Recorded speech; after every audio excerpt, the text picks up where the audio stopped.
तो मूवी का स्टार्ट होते ही हमें यह दिखाया जाता है कि 2092 चल रहा है। प्लेनेट अर्थ की हालत काफी खराब हो चुकी है, यानी इंसान अब इस प्लेनेट पर और ज्यादा देर तक नहीं रह सकते। साथ ही हम एक कंपनी देखते हैं कि जो स्पेस में एक चीज बना रहे थे, वो बेसिकली एक जगह थी जहाँ पर अमीर लोग रह सकते थे या उस कंपनी में काम करने वाले, और बाकी गरीब और छोटे लोग जमीन पर ही रहने वाले थे। क्योंकि जमीन की हालत इतनी खराब थी तो कोई पता नहीं था कि कुछ ही सालों में वो सारे लोग मारे जाते, क्योंकि अब जमीन पर सांस लेना भी मुश्किल था। हमें एक लड़का दिखाया जाता है जिसका नाम किम है। वो काफी गरीब होता है और उसे काफी ज्यादा पैसे भी चाहिए थे, लेकिन ये चीज हमें बाद में पता चलेगी कि उसे पैसे क्यों चाहिए थे। जैसा कि कुछ साइंटिस्ट स्पेस में बहुत बड़ा शहर बना चुके थे और उसे चलाने के लिए वहाँ पर काफी मशीन्स भी थी। तो ये बात काफी डेंजरस थी कि कहीं इतनी ज्यादा सैटेलाइट्स और इतनी ज्यादा मशीनरी किसी प्लेनेट से न टकरा जाए। अब ये लड़का किम जो काम करता था वो इसी से रिलेटेड था, यानी स्पेस में जो एक्स्ट्रा मेटल हो जाता ये उसको बेचा करता था। इसका पूरा ग्रुप था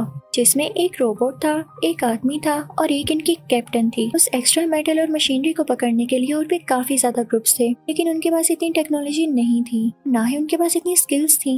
इस ग्रुप की लीडर यानी कैप्टन कुछ जानती थी कि मेटल कैसे कलेक्ट करना है। अब एक दिन ये लोग एक्स्ट्रा मेटल इकट्ठा कर रहे होते हैं कि तभी कैप्टन को वहाँ पर एक छोटी बच्ची दिखाई देती है। वो उसे अपने साथ ले आती है। उधर ही टीवी पर एक न्यूज लगी हुई थी कि एक अजीब और गरीब और नया बॉम्ब इंट्रोड्यूस हुआ है जो कि दिखने में किसी बच्चे जैसा है, लेकिन वो एक्सप्लोड हो जाता है। तो वहाँ बैठे सभी ग्रुप मेंबर्स उस बच्ची से डर के उठ जाते हैं, कहीं ये बॉम्ब ही ना हो, किसी ने ट्रिक करके इसे हमारे पास भेजा हो। अब वो उस पर नजर रखने लगते हैं, लेकिन आहिस्ता आहिस्ता उनको पता चलता है कि ये बच्ची कोई बॉम्ब नहीं बल्कि असली छोटी सी बच्ची है। वो काफी परेशान होते हैं कि ये बच्ची यहाँ कैसे आई और हम कैसे इसको इसके पेरेंट्स तक पहुँचाएं। तभी उन्हें न्यूज में पता चलता है कि इस बच्ची के फादर काफी वरिड हैं और अपनी बेटी को ढूंढ रहे हैं। वो उसको वापस करने का सोच रहे होते हैं, लेकिन तभी उनके जहन में एक आइडिया आता है, काफी बुरा आइडिया जो कि पैसे लेने के लिए था। वो कहते हैं कि हमें तो बैठे बिठाए पैसे मिल सकते हैं, लोग इतनी एफर्ट करके किडनैप करते हैं और हमारे पास तो ये बच्ची खुद ब खुद आ गई। हम इसके फादर से डिमांड करेंगे कई ज्यादा पैसों की। पैसे लेने के बाद हम उन्हें उनकी बेटी लौटा देंगे।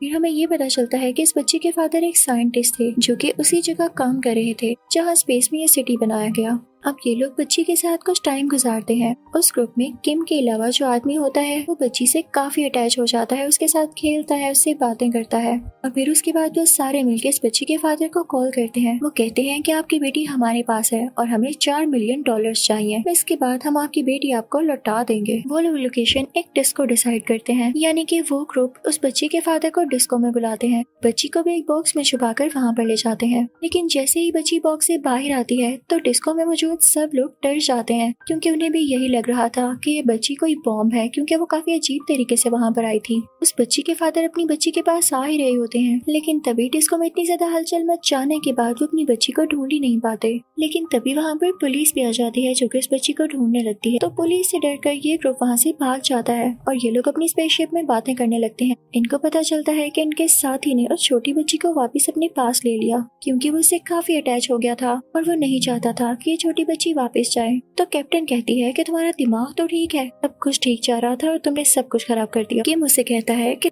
हमें इसके बदले बहुत पैसे मिल सकते थे, तुम अभी भी सोचो, अगर हम इस बच्ची को वापस करते हैं तो हम अमीर हो सकते हैं। अब सीन चेंज होता है और हम उस कंपनी के ओनर को देखते हैं जिसने स्पेस में सिटी बनाई थी। उसने एक ऐसी टेक्नोलॉजी इंट्रोड्यूस कराई थी जो कि दरख्तों में जान डाल सकती थी, यानी कि वो स्पेस में भी एक फॉरेस्ट उगा सकते थे। अब लोग उसकी काफी तारीफ कर रहे होते हैं। अब सीन शिफ्ट होता है उसे ग्रुप की तरफ। पुलिस से बचकर भागते हुए उनकी स्पेसशिप काफी डैमेज हो चुकी थी और अब वो लोग उसे ठीक कर रहे थे, लेकिन उसको ठीक करने के लिए भी उन्हें कुछ पैसे चाहिए थे, कुछ औजार चाहिए थे, लेकिन इस वक्त उनके पास कोई पैसा नहीं होता।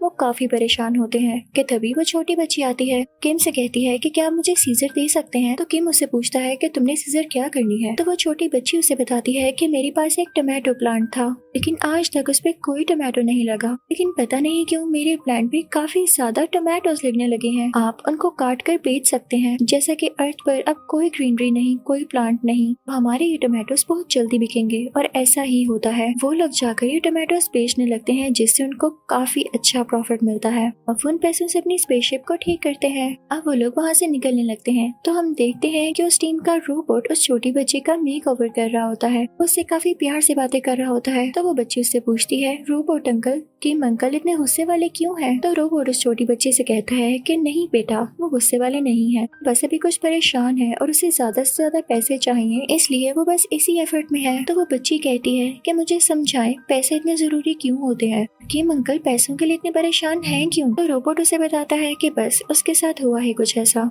क्या आप रियल स्टोरी सुनना चाहोगी? तो वो बच्ची कहती है जी रोबोट अंकल मुझे बताए ना। तो वो रोबोट पास्ट की स्टोरी सुनाना शुरू करता है। वो कहता है कि कुछ मंथ्स पहले जब सब कुछ ठीक हुआ करता था तो मार्स यानी स्पेस में बनाई गई सिटी में जो पुलिस थी ये उसका लीडर था, यानी किम एक पुलिस हेड था। सब कुछ इसके अंडर था, ये क्राइम रेट को कम करता था।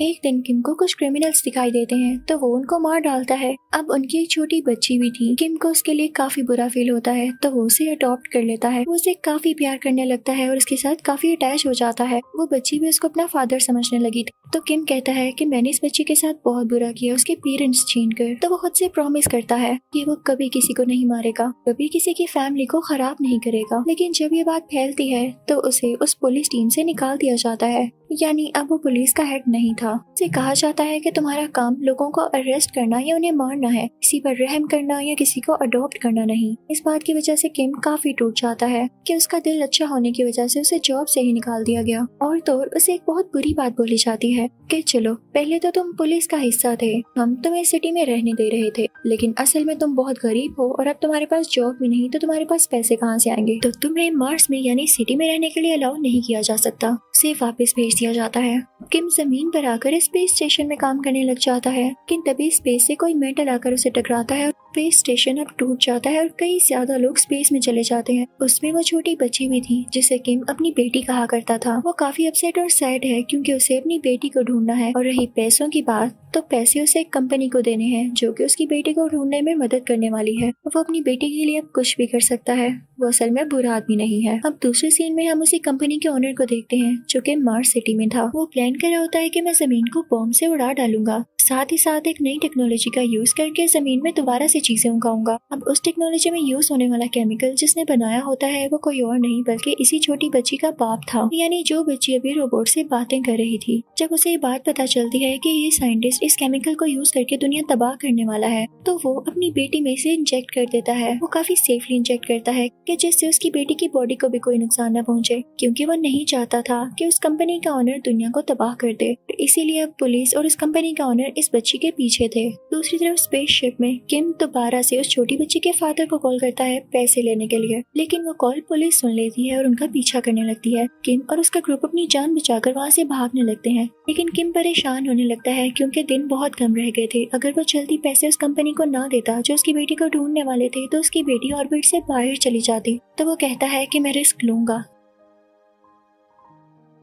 वो दोबारा से उस छोटी बच्ची के फादर को कॉल करता है और उनसे पैसे मांगता है। वो लोग एक जगह डिसाइड करते हैं। किम भी वहाँ पहुँच जाता है और उस बच्ची का बाप भी, लेकिन कंपनी का ओनर और पुलिस भी उन लोगों को लोकेट कर चुकी थी। वो लोग आकर उस बच्ची के बाप यानी साइंटिस्ट को मार डालते हैं। अब कंपनी का ओनर किम के पास आता है और उससे कहता है कि तुम बहुत अजीब इंसान हो, ये लोग पैसे पकड़ो और चले जाओ यहाँ से, क्योंकि उस कंपनी के ओनर को तो सिर्फ उस बच्ची से मतलब था, उससे उस टेक्नोलॉजी को बाहर निकालना चाहता था। किम को वहाँ से जाना पड़ता है। कंपनी का ओनर बच्ची को अपने साथ ले आता है। अब वो लोग स्पेसशिप में वापस आ जाते हैं और किम के पास अब बहुत सारे पैसे थे। वो उसमें से उतने पैसे लेता है जितने पैसे उसने कंपनी को देने थे। बाकी पैसे वो कैप्टन और अपने दूसरे साथी को दे देता है। तो वो लोग कहते हैं कि हमें पैसे नहीं चाहिए, जाओ अपनी बेटी को बचाओ जाकर। जिस बच्ची को हमने मुश्किल में छोड़ा है वो भी किसी की बेटी थी, हम उसे बचाने जा रहे हैं। किम उनसे कहता है कि रुको मैं अभी आता हूँ। वो जाकर उस कंपनी को पैसे दे देता है जो कि उसकी बच्ची को ढूंढने वाले थे। किम फौरन से अपनी टीम के पास वापस आ जाता है और कहता है कि हम मिल के उस बच्ची को बचाने चलते हैं। वो लोग उस जगह पर पहुंच जाते हैं जहाँ पर वो बॉम्ब था,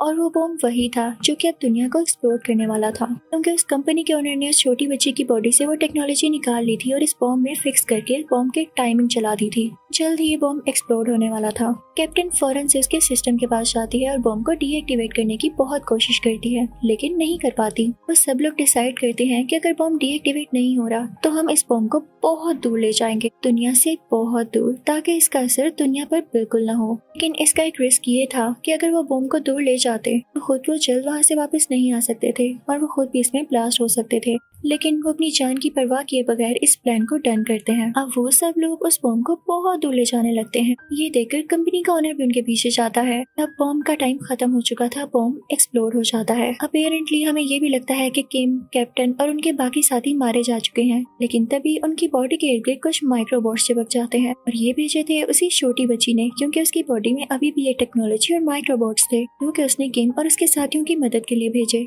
लेकिन उस कंपनी के ओनर की बॉडी के गिर्द कोई माइक्रोबॉट नहीं आया, तो वो उस ब्लास्ट में मारा जाता है। किम जब वापस आता है तो फौरन से उस कंपनी में अपनी बेटी का पता करने जाता है कि क्या आप लोगों को मेरी बेटी मिली, तो वो लोग कहते हैं कि नहीं, वो ऑर्बिट से बाहर चली गई होगी, सॉरी हम उसे नहीं ढूंढ पाए। किम काफी उदास हो जाता है। तभी उसके ग्रुप मेंबर्स उसे कहते हैं कि ये देखो, ये छोटी बच्ची तो तुम्हारे साथ बैठी है, इसके पेरेंट्स भी अब नहीं रहे, तो क्यों ना हम सब मिलकर इसे पालें। तो वो इस बात पर मान जाता है। अब वो सारे मिलकर और हंसी खुशी रहने लगे थे। उस छोटी बच्ची की बॉडी से वो टेक्नोलॉजी यूज करके दुनिया को दोबारा से ग्रीनरी दे दी जाती है। सारे फूल पौधे दरख्त दोबारा उगा लिए गए थे। वहाँ तो जैसे लाइफ वापस आने लगी थी। और यही मूवी खत्म हो जाती है। Thank you for watching.